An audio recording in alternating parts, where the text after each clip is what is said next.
Here we are, Dirty Story Night. We are up to the first place winner in Fuck Trump Month, and it is Marlene, who has competed on this very program before and placed a few times, but this is her first place win. Before we hear from Marlene, I want to remind you to go to IABDpresents.com and check out all the great works from our parent network.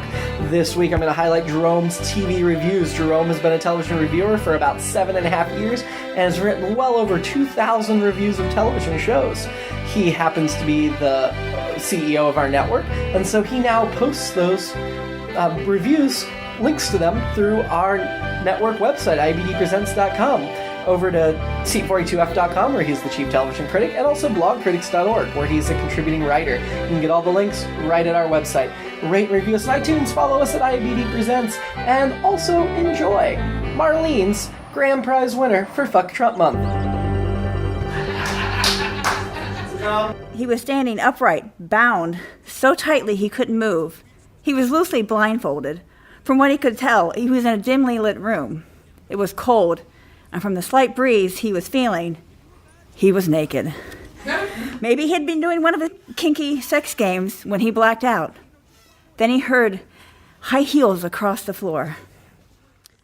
"Are you ready to play?" said a familiar voice. But he couldn't place it.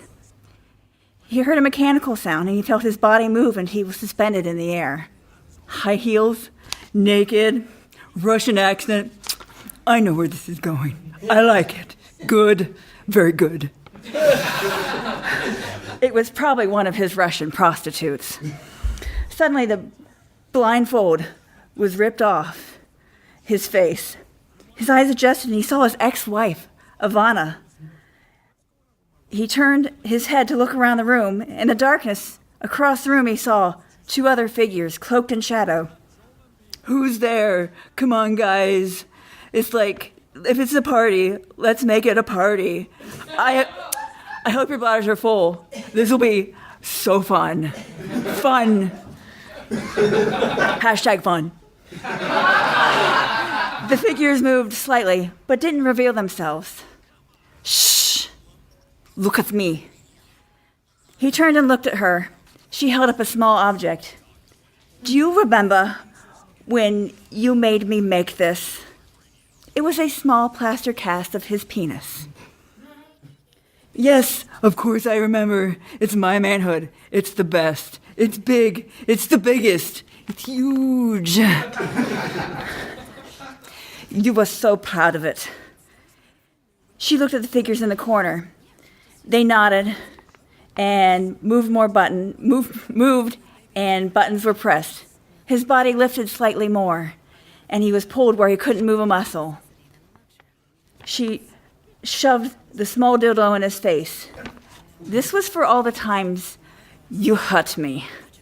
She went behind him. "Please, don't relax. I want this to hurt." "What are you doing? This is so wrong. Wrong." But before he could say anything else, there was just shooting pain as the small phallus was shoved unceremoniously into his tight anus. He screamed. Ivana came around to face him, wanting to see his face for the first time without that smug look on it. But it was only gone for a second. "You bitch. What, are you bleeding from somewhere or something?" Her face hardened. She turned and looked in the darkness. "Are you ready?" The sound of high heels once again echoed on the room, throughout the room. This time, it was accompanied with the clang of a metal tray being wheeled towards him. It was Marla, another one of his ex-wives. "What are you doing here, you stupid bitch?" "Shut up, asshole. We are tired of seeing you fuck everything over. America was the last straw." The metal tray held a silk cloth covering everything that was on it. "What's on the tray, you dumb bitch?" "You will find out soon enough," she said haughtily. He sputtered a string of insults at the women. "I don't think you understand the situation you are in," Ivana said coolly, looking at Marla and nodding. She removed the cover with a flourish. There were other plaster dildos with small white labels in front of them, but the fonts were too small for him to read. The one inside you right now isn't the right size. Which one of these should we use? Her hand hovered over the 3 penises, ranging in size and shape, all larger than the one inside him now. She stopped over a long, curved one, but Ivana shook her head. She has something special planned for that one. Marla grabbed the next smaller size and held it up. No one ever had the courage to tell you that it was less than average. She walked behind him and yanked out the small plaster penis.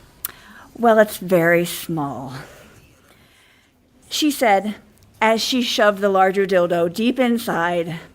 She dropped the small replica penis on the floor, watching the blood and shit spatter all over the floor. Oh my God.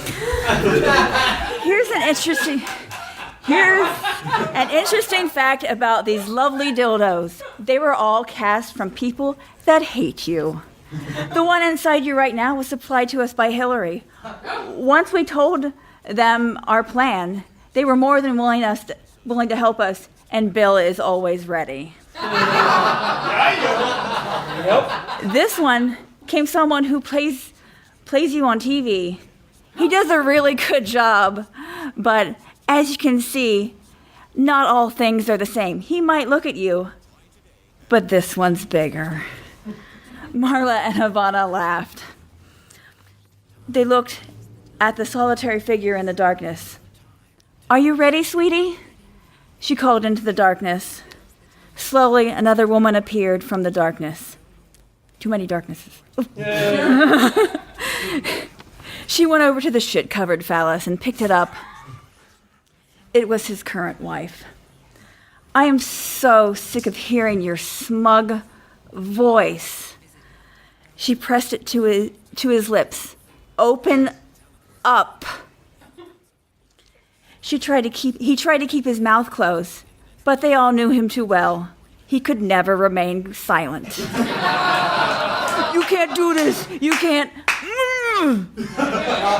She slipped the dirty plaster cast into his mouth and held it there. Are you ready to begin the punishment, ladies? They all nodded. They started assault on his body. Their voices rang out each time they would thrust a dildo in and out of his mouth or his ass. This is for all the women you groped. This is for all the beautiful women you called fat. This is for all the women you insulted. This is for all the girls you forced yourself on. Melania removed the small penis from his mouth, and before he could say anything, a string of insults shot from his mouth. I'm glad I divorced you. I'm leaving you. You're all dirty bitches. They all stopped when Melania spoke up. You see this one here? Pointing to the long, large, curved one. It's from Mr. DeGrasse Tyson. She picked it up and placed it on his lips, waiting for the moment to shove it inside. No, Donald. We are not disgusting bitches. He opened his mouth to protest, but she shoved it in his mouth and down his throat. We are nasty women.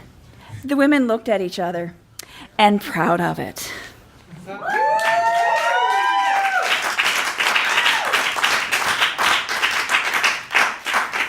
So a quick reminder of how this works, especially for the new people. You're going to write 1, 2...